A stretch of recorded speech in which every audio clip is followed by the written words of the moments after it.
Silk route क्या थे?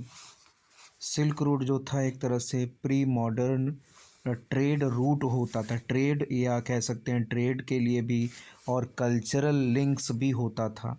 ठीक है, हमारे देश में, इंडिया में, चाइना में और वेस्टर्न कंट्रीज़ में और इधर ये नदर्न अफ्रीका हो गया, यूरोप का जो कंट्रीज़ था वो सारे, इन सबको ये लिंक करता था सिल्क रूट।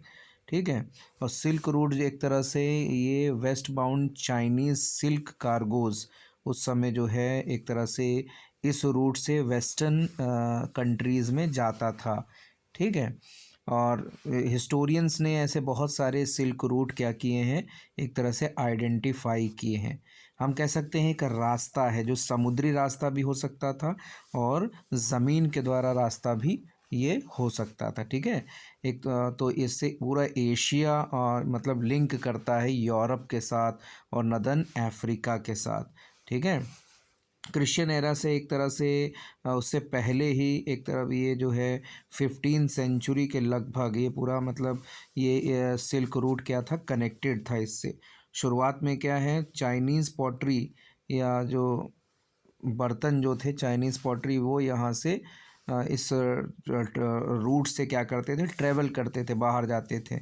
उसके बाद हमारे इंडिया से भी क्या है, टेक्सटाइल्स जो कपड़े थे और स्पाइसेस मसाले भी इंडिया से जा रहे थे, साउथ ईस्ट एशिया से। ठीक है, वो सब ट्रैवल करते थे यानी यहाँ से जाते थे।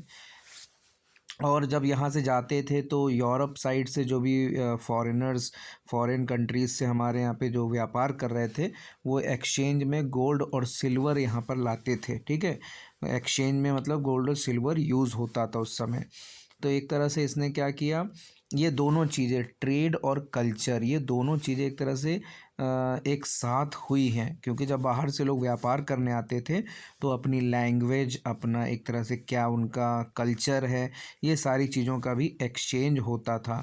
यहाँ तक कि क्रिश्चियन मिशनरीज़ भी जब इस रूट से एशिया आए और मुस्लिम प्रीचर्स भी आए थे। ठीक है, उसके कई कुछ सालों बाद तो एक बुद्धिज़्म भी इसी रास्ते से कह सकते हैं, बुद्धिज़्म भी जो कि ईस्टर्न इंडिया से गया है और हर एक डायरेक्शन में फैला है। तो इन्हीं सिल्क रूट्स के माध्यम से ये सारी चीज़ें हुई थी।